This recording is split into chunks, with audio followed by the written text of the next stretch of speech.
Hi hello welcome to our channel. నేను మీ శ్రీ. ఇష్టమైన సకుడా video మరి కొంతమందికి రీచ్ అవ్వాలంటే మీరు లైక్ చేసి హైప్ చేయడం మర్చిపోకండి. ఇక కథలోకి వెళ్దాం. ఇష్టమైన సకుడా పార్ట్ 2 నాటు. ఆ రోజు ధరణి తనతో వాదించడం ఇంకా గుర్తుంది. తనకు నమ్మకం. ఆ రోజు తనతో మాట్లాడింది తన ధరణి కాదు. తన ధరణి ఇలాగే ఉంటుంది తన దగ్గర. తనంటే ప్రేమగా, తనంటే ఇష్టంగా, ఇంకా చెప్పాలంటే తనంటే పిచ్చిగా ఉంటుంది. అతనిలో మార్పు ధరణికి అర్థం కాలేదు. మనం ఇంకా బయటే ఉన్నాం. ఆమె నెమ్మదిగా చెప్తుంటే అతని నవ్వు వినిపించింది. ఉంటే ఏమైంది అని అతను అడిగిన దానికి ఆమె మాట్లాడలేదు. కావాలని అడుగుతున్నాడు అనుకుంది. ఇప్పుడు ఎలా ఉన్నావో తెలుసా అని అడిగాడు. "మ్మ్, ఎలా? బుజ్జి కుక్క పిల్లలా ఉన్నావు" అంటూ ఆమె చేతి మీద అతను ముద్దు పెట్టుకున్నాడు. ఏంటి అని ముఖం చిట్లించి అదోలా అతని వైపు తల తిప్పింది. "మ్మ్, నిజంగా" అంటూ ఆమె మరో చేత్తో ఆమె బుగ్గలాగాడు. అబ్బా! ధరణి అరిచింది. ఆమె బుగ్గ మీద అతను ముద్దు పెట్టుకున్నాడు. అది చాలా రోజుల తర్వాత. ఆమె పెదవులు విచ్చుకుంటుంటే బలవంతంగా ఆపింది. డిన్నర్ ధరణి అడిగింది. ఎన్ని సంవత్సరాలైనా నువ్వు ఇంతేనా అని అతను అన్నాడు. ఏమైందిప్పుడు? ఎప్పుడు ఏం మాట్లాడాలో తెలియదు. సర్లే చెప్పు. ఏంటి? డిన్నర్. ఓఫ్ లేదు. నీకోసం అత్త వాళ్ళు ఎదురు చూస్తారేమో అన్నది ధరణి. వెళ్తాన్లే. మరింత ఇష్టంగా ఆమె నడుము చుట్టూ చేతులు వేసి కౌగిలించుకున్నాడు అతను. అతని చెంప ఆమె భుజం మీద వాలిపోయింది. ఆమె చెయ్యి అప్రయత్నంగా అతని తల మీదకి చేరిపోయింది. బాల్కనీ నుంచి మరింత చల్లగాలి వీస్తోంది. ఆమెకు చలేస్తుంటే అప్రయత్నంగా అతనిలో ముడుచుకుపోయింది. నెమ్మదిగా ఆమె 2 చేతుల్లోకి తీసుకుని లోపలికి నడిచాడు. మంచం మీద వాలబోతున్న ఆమె అతని మెడ చుట్టూ చేతులు వేసింది. నేను ఫ్రెష్ అయి వస్తాను అని కళ్ళు మూసుకున్న ఆమెనే చూస్తూ చెప్పాడతను. ఆమె అతన్ని వదల్లేదు. వదులు. అతని పెదవుల మీద నవ్వు మెరిసింది. అయిష్టంగా వదిలేసింది. నువ్వు తిని వచ్చే వరకు నేను నిద్రపోను. ఆమె ఇయర్ బడ్స్ తగిలించుకుంది. మరోవైపు గగన్, నువ్వు చెప్పిన అమ్మాయి ఈరోజు ఎక్కడికో వెళ్ళినట్టు తెలిసింది. మన వాళ్ళు ఆ అమ్మాయి పీజీ దగ్గరలోనే ఉన్నాడు అని అన్నాడు రాజేష్. సరే, తనని వాచ్ చేస్తుండమని చెప్పు. తను వచ్చిన మరుక్షణం తనని ఎత్తుకొచ్చేయండి అని సీరియస్గా చెప్పాడు గగన్. ఫోన్ కాల్ అయిపోయాక గదిలోకి వచ్చాడు. ధరణి అతని కోసమే మేల్కొని ఉన్నట్టుంది. నిద్ర కోసం ఆమె కనులు తూగుతున్నాయి. అలాగే కూర్చొని ఏదో మూవీ డైలాగ్స్ వింటున్నట్టుంది. అతను ఆమెని కదిలించకుండా, చప్పుడు చేయకుండా, ఆమె వైపు కాకుండా మరోవైపు తల వెనక్కి వాల్చి పడుకున్నాడు. ఆమె పాదాన్ని చేతుల్లోకి తీసుకోగానే ధరణి ఉలిక్కిపడింది. వెంటనే చేత్తో పక్కనే తడిమి అది గగనని తెలియగానే ఆమె ఊరుకుంది. ఆమె నవ్వుకుంటూ కాలు అతనికి వదిలేసింది. ఇక ఫోన్ పక్కన పెట్టి పడుకో. అతను ఆమె పాదాన్ని చెంపకానించుకుంటూ చెప్పాడు. టాబ్లెట్స్ వేసుకున్నావా? వేసుకున్నా. చాలా రోజులైపోయింది కదా, ఇంకా వేసుకోవాలా అని అడిగింది. నెక్స్ట్ టైం చెకప్కి వెళ్ళినప్పుడు డాక్టర్ చెప్తారు కదా, అప్పుడు చూద్దాంలే అన్నాడు. చేతిలో ఉన్న ఫోన్ అవి పక్కన పెట్టి ఆమె లేవబోతుంటే అతను లేవనివ్వలేదు. కాసేపటి తర్వాత కాల్ని వెనక్కి లాక్కని పాక్కుంటూ అతని దగ్గరికి నడిచింది ధరణి. అతను కళ్ళు మూసుకుని ఆమె దగ్గరికి రావడంతో ఆమె మెడ చుట్టూ చేయేసి దగ్గరికి లాక్కున్నాడు. నీ బర్త్డే చాలా మామూలుగా అయిపోయింది అన్నది ధరణి. అంతకుముందు సంవత్సరం తమ పెళ్లి గురించి అందరికీ అనౌన్స్ చేయడం గుర్తుకొచ్చింది. నాకు చాలా ప్రశాంతంగా ఉంది అని అన్నాడు అతను వెంటనే. ఏదో అనబోతుంటే ఆపేసింది.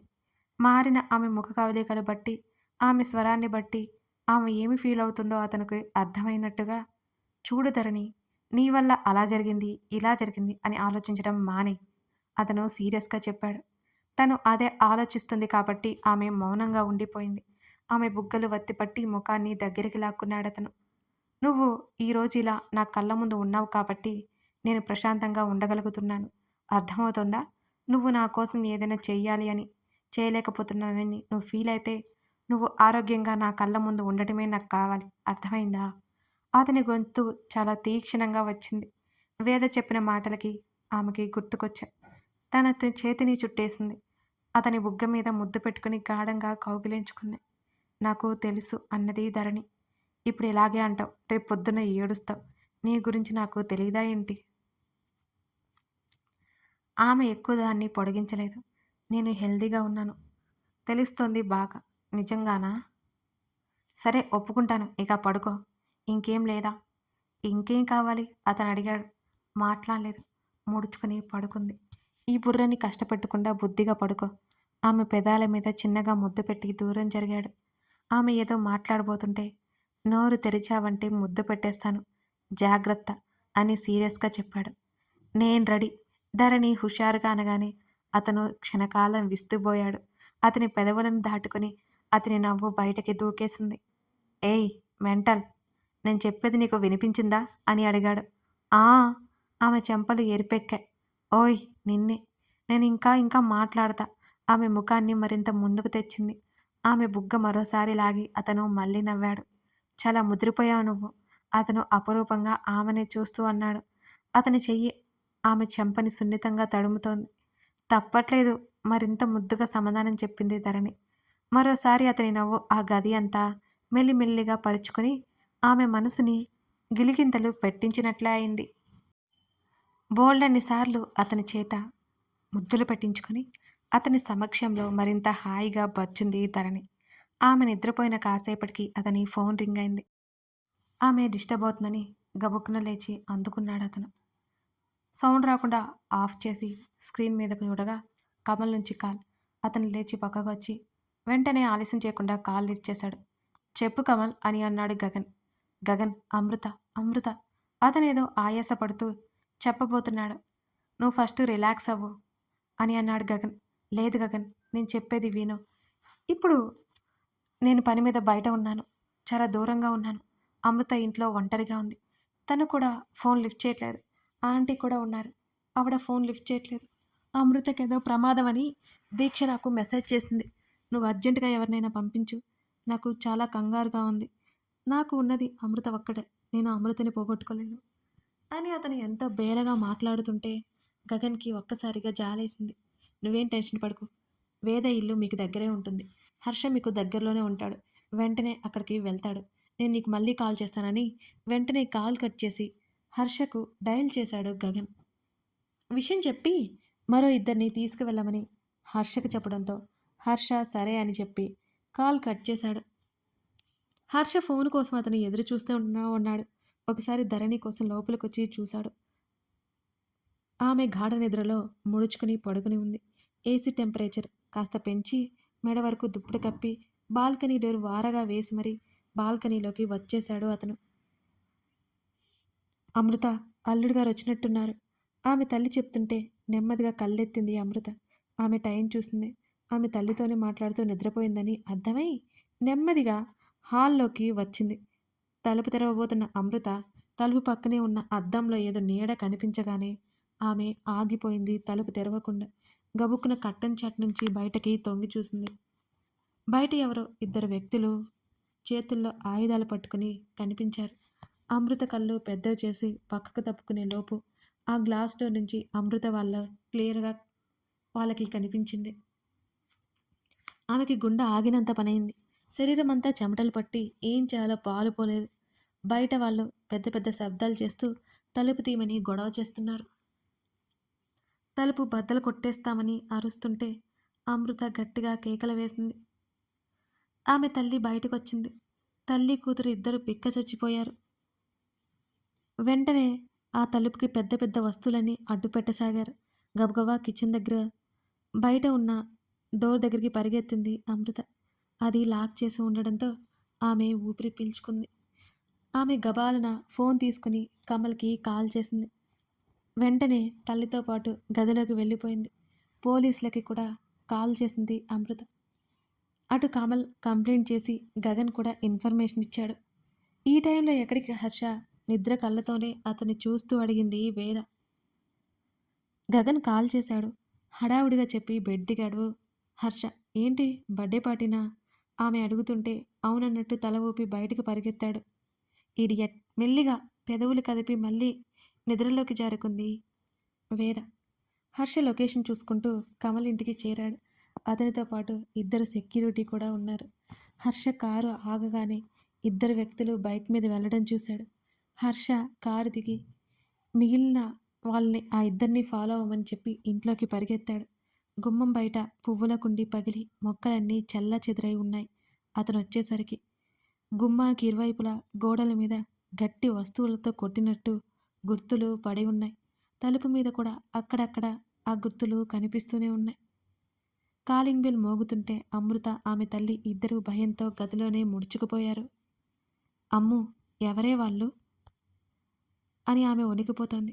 దొంగలై ఉంటారమ్మా, నువ్వు కంగారు పడకు అంటూ తల్లికి చెబుతోంది అమృత.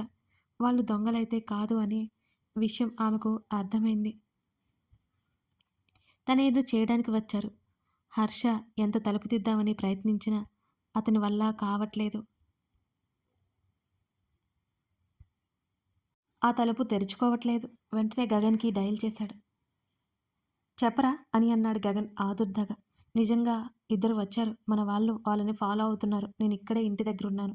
కానీ అమ్మాయి డోర్ తీయట్లేదు అని వివరించాడు హర్ష.